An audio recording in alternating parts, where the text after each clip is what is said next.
Hello guys, welcome to our YouTube channel brain gym. आज हम पढ़ने वाले हैं अकाउंटिंग प्रिंसिपल्स का पार्ट 3। अगर आपने पार्ट 1 और पार्ट 2 की वीडियोस नहीं देखी हैं अकाउंटिंग प्रिंसिपल की, तो आप डिस्क्रिप्शन से उसका लिंक ले सकते हैं और पार्ट 1 और पार्ट 2 के अकाउंटिंग प्रिंसिपल के लेक्चर देख सकते हैं। चलिए आज की वीडियो स्टार्ट करते हैं। आज हम पढ़ने वाले हैं नाइन अकाउंटिंग प्रिंसिपल से लेकर 12 अकाउंटिंग प्रिंसिपल तक, और आज हमारी ये वीडियो में अकाउंटिंग प्रिंसिपल जो हमारे सिलेबस में खत्म हो जाएंगे। ठीक है, तो जो हमारा 9th अकाउंटिंग प्रिंसिपल है वो है कंसिस्टेंसी प्रिंसिपल। कंसिस्टेंसी प्रिंसिपल, ये हम एक एग्जांपल से समझते हैं क्या कहता है। कंसिस्टेंसी प्रिंसिपल हमें ये कहता है कि हम कोई भी जो मेथड अडॉप्ट कर रहे हैं, कोई भी मेथड जो हम अडॉप्ट कर रहे हैं उसे एटलीस्ट एक अकाउंटिंग पीरियड, मान लेते हैं एक अकाउंटिंग पीरियड जो हमारा तो नॉर्मली 12 मंथ का होता है, एक अकाउंटिंग पीरियड के लिए उसे लेके चलें, उसमें कोई चेंज ना करें। दूसरे अकाउंटिंग पीरियड में हम उसे चेंज कर सकते हैं, लेकिन एक अकाउंटिंग पीरियड में हम सेम चीज़ लेके चलें। फॉर एग्जाम्पल, हमारे पास 2 ईयर होते हैं, एक होता है फाइनेंशियल ईयर, एक होता है कैलेंडर ईयर, यानी कि 1 अप्रैल से लेके नेक्स्ट ईयर के 31 मार्च तक। ठीक है, और जो हमारा कैलेंडर ईयर तो होता है वो होता है 1 जन से लेके करेंट ईयर के 31 दिसंबर तक। ठीक है, तो हमारे पास 2 ऑप्शन हो गए, ऑप्शन 1 और ऑप्शन 2। तो हम इस मेथड को मान लेते हैं, हम फाइनेंशियल ईयर अडॉप्ट कर रहे हैं, हमने फाइनेंशियल ईयर अडॉप्ट किया, तो इस प्रिंसिपल के अकॉर्डिंग, कंसिस्टेंसी प्रिंसिपल के अकॉर्डिंग हमें फाइनेंशियल ईयर को ही पूरे 12 मंथ फॉलो करना है, पूरे 12 मंथ फॉलो करना है। अगर हम चाहें तो 12 मंथ बाद अपना ये जो ईयर हम फॉलो कर रहे हैं उसे कैलेंडर ईयर में चेंज कर सकते हैं। अब आप सोचोगे कैलेंडर ईयर में कैसे चेंज करेंगे। फॉर एग्जांपल, मैंने 1 अप्रैल 2019 से बिजनेस स्टार्ट किया और 31 मार्च 2020 तक मैंने फाइनेंशियल ईयर फॉलो किया, लेकिन अब मैं चाहता हूँ कैलेंडर ईयर फॉलो करना, तो 31 मार्च 2020 तो हो गया, ठीक है, यहाँ पे ख़त्म हो गया। तो हम जो बिज़नेस स्टार्ट करेंगे नया, वो भी 1 अप्रैल 2020 से करेंगे। तो मैं जब कैलेंडर ईयर फॉलो करूँगा तो मेरा बिज़नेस कहाँ पे ख़त्म होगा, मेरा यानी कि अकाउंटिंग पीरियड कहाँ पे ख़त्म होगा, 31 दिसंबर 2020 में। तो इस केस में मैं 9 मंथ बिजनेस करूँगा, क्योंकि मैं पीछे के 3 ईयर वापस नहीं ला सकता, और मैं आगे के 3 ईयर बढ़ाऊँगा तो मेरा दोबारा से फाइनेंशियल ईयर हो जाएगा। इसलिए मैं 9 मंथ बिजनेस करूँगा और मैं कैलेंडर ईयर पे फॉलो करने लग जाऊँगा। ऐसे ही हमारे आगे चल के आप पढ़ेंगे डेप्रिसिएशन होता है, कि एक चीज़ मैं ऐसे नाम बता रहा हूँ, आपको भी समझ में नहीं आएगा, आगे पढ़ेंगे।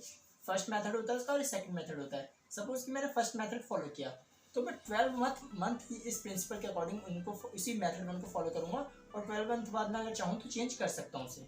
ठीक है, शॉर्ट में अगर हम समझना चाहें कि कंसिस्टेंसी प्रिंसिपल क्या कहता है, तो कंसिस्टेंसी प्रिंसिपल ये कहता है कि एक अकाउंटिंग पीरियड के लिए आपने जौन सा भी अकाउंटिंग पीरियड या जौन सा भी मेथड अडॉप्ट किया है उसको पूरे 12 मंथ फॉलो कीजिए, उस अकाउंटिंग पीरियड में फॉलो कीजिए, और उसके बाद अगर आप चेंज करना चाहें एक अकाउंटिंग पीरियड पूरा करने के बाद, तो आप उसे चेंज कर सकते हैं। ठीक है, रैबिट एंड टर्टल स्टोरी आपने देखा होगा कि खरगोश हार गया था और जो हमारा कछुआ था वो जीत गया था।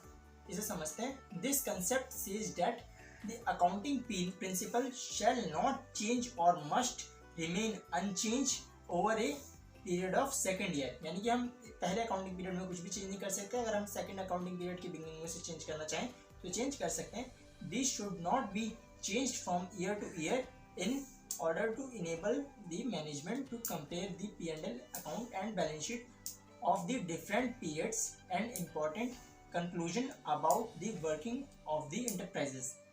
इसका कहने का मतलब सिर्फ इतना था कि आपने जो भी मेथड अडॉप्ट किया है, जो भी प्रिंसिपल अडॉप्ट किया है, उसको आप 12 मंथ तक यानी कि एक अकाउंटिंग पीरियड तक फॉलो कीजिए, उसके बाद आप उसे चेंज करना चाहते हैं तो चेंज कर लीजिए।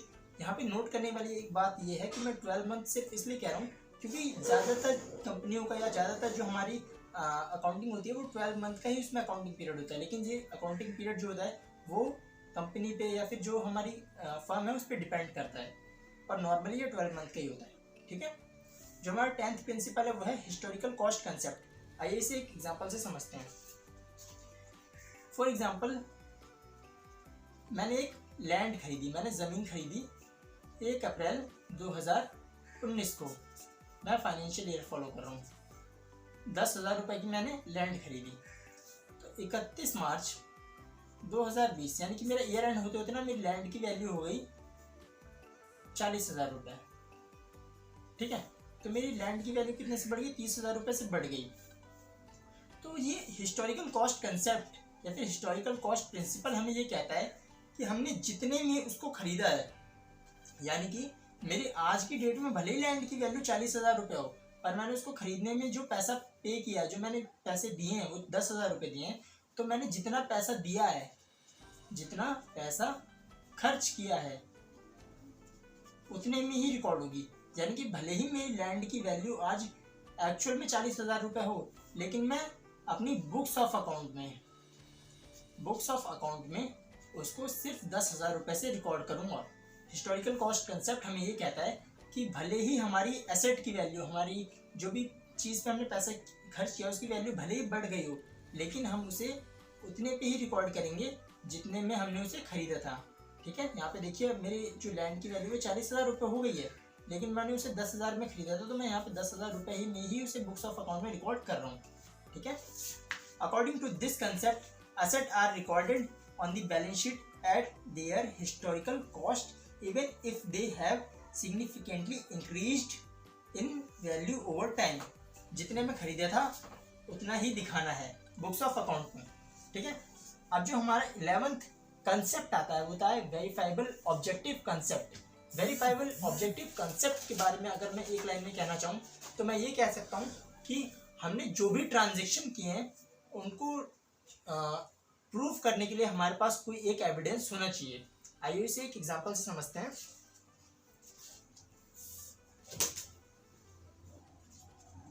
सपोज मैंने लैंड खरीदी थी, जो मैंने खरीदी थी 10,000 रुपये की। ठीक है, मैंने लैंड खरीदी 10,000 रुपये की, ये ट्रांजेक्शन हो गई। ट्रांजेक्शन आपको पता होगा ना, मनी मेजरमेंट कंसेप्ट जो हमने पीछे पढ़ा था प्रीवियस वीडियोस में, उसमें हमने समझा था कि हम सिर्फ उन्हीं चीज़ों को बुक्स ऑफ अकाउंट में रिकॉर्ड करते हैं जिन्हें हम मनी की टर्म में मेजर कर सकते हैं। MTM मतलब मनी की टर्म में मेजर कर सकते हैं, हम सिर्फ उन्हीं को रिकॉर्ड करते हैं। तो जो हमारा ये ट्रांजेक्शन हुआ है यहाँ पे 10,000 रुपये का जो हमने लैंड खरीदा है, इसको सपोर्ट करने के लिए हमारे पास एक एविडेंस होना चाहिए। जैसे हमने लैंड खरीदा है तो इसको जो हमने 10,000 रुपये में खरीदा तो हमारे को कोई रिसिप्ट मिली होगी, या फिर हमारी मतलब रजिस्ट्री हुई होगी, या फिर हमें पावर टूनी मिली होगी, कुछ तो मिला होगा ना, हमें किसी के नाम हुआ होगा। तो जो हमारे को इसके बदले में जो कागज़ मिला होगा, जो एविडेंस मिला होगा, वो हमारे इस ट्रांजेक्शन को सपोर्ट करेगा। तो वेरीफाइबल ऑब्जेक्टिव कंसेप्ट हमें ये कहता है कि हमने जो भी पैसा खर्च किया है, जो भी ट्रांजेक्शन किया है, उसको सपोर्ट करने के लिए हमारे पास एक एविडेंस होना चाहिए। Verifiable objective concept means that at the end of any time period or task, it should be possible to determine whether or not the objectives for the period have been achieved। सबूत evidence चाहिए। इसका मतलब सिर्फ इतना है कि हमारे पास जो हमारे ट्रांजेक्शन हमने हमारी बुक्स ऑफ अकाउंट में रिकॉर्ड किए उसको सपोर्ट करने के लिए एक एविडेंस होना चाहिए एटलीस्ट। ठीक है, इससे जो इसका फ़ायदा क्या है आप सोचोगे, इसका फ़ायदा ये है कि हम जो घोटाले होते हैं, आपने सुने होंगे, बड़े बड़े स्कैम हो जाते हैं अकाउंट, मतलब अंदर ही मालिक 100 रुपये भेज रहा है, रिकॉर्ड उसमें 90 ही हो रहा है, या फिर मालिक ने 90 भेजे, रिकॉर्ड उसमें 100 हो रहा है, तो ऐसे घपले हो जाते हैं। तो उन घपलों से, उन घोटालों से बचने के लिए ये कंसेप्ट आया है। अब जो हमारा लास्ट प्रिंसिपल है इस चैप्टर का वो है मैचिंग प्रिंसिपल। मैचिंग प्रिंसिपल को हम एक एग्जाम्पल से समझेंगे। फॉर एग्जाम्पल, मैंने 100 टॉफ़ी खरीदी, ठीक है, ₹1 ईच की। ठीक है, अब मैंने 2 टॉफ़ी बेच दी, 2 टॉफ़ी बेच दी मैंने 4 रुपये की, यानी कि 2 रुपये ईच, यानी कि 2 रुपये की एक टॉफ़ी बेची। और यहाँ पे मैंने परचेज जब मैंने की थी तो मैंने एक टॉफ़ी कितने खरीदी थी, ₹1 की एक टॉफ़ी मैंने खरीदी थी। ठीक है, और मैंने सेल कितने की किया, 4 रुपये की। अब आप अगर ये कहें कि मैंने 100 रुपये खर्च किए थे, मेरे पास 4 रुपये आए, तो मैं कितने रुपए के लॉस में हूँ, 100 - 4 = 96 रुपये मेरा लॉस हो गया। तो ये बात आपकी पूरी तरीके से गलत होगी, क्योंकि हमने खरीदी तो 100 टॉफ़ी थी ना, और बेच के हमने सिर्फ 2 हैं। तो हमने एक टॉफ़ी कितने की परचेज की थी, एक टॉफ़ी जो हमने परचेज की थी कितने खरीदी, 100 टॉफ़ी ₹1 की खरीदी हमने, ₹1 ईच, यानी कि ₹1 की एक टॉफ़ी पड़ी थी हमें। ठीक है, ₹1 की टॉफ़ी पड़ी, यानी कि 2 टॉफ़ी हमें पड़ी थी कितने की, ₹2 की। और जो हमने सेल की हमने कितनी टॉफ़ी, 2 टॉफ़ी। हमारे पास पैसे कितने हैं हम पे, हमने की 2 रुपए की ईच, यानी कि 2 रुपए की एक करी, यानी कि हमने 2 टॉफी करी, तो हमारे पास 4 रुपए आ गए। हम आप ऐसे कह सकते हैं 2 टॉफी 2 रुपए की बेच दी, तो यानी कि 4 रुपए आ गए हमारे पास। हमने 2 टॉफी खरीदी कितने की थी, परचेज कितने की थी हमने, 2 रुपए की। हमने 2 टॉफी बेची कितने की, 4 रुपए की। सेल हमने की 4 रुपए की। तो हमारा जो सेल है वो ज्यादा है कितने से, परचेज से। तो 4 रुपए हम पे आए, 4 रुपए आए माइनस 2 रुपए गए, यानी कि सोल्ड माइनस परचेज। ठीक है, तो हम पे कितना एक्सेस आया, हमारा सेल कितने से ज्यादा है, 2 रुपए से ज्यादा है। तो जब हमारा इनकम, एक तरीके से हम ये कह सकते हैं हमारी इनकम ज्यादा है हमारी एक्सपेंस से। ये हमने सेल और परचेज तो आपको समझाने के लिए लिखा था, एक्चुअल में ऐसा कुछ नहीं होता, ये सिर्फ आपको समझाने के लिए किया था मैंने। हमारी इनकम ज्यादा है हमारे एक्सपेंस से, तो 2 रुपए हमारी इनकम एक्सेस है।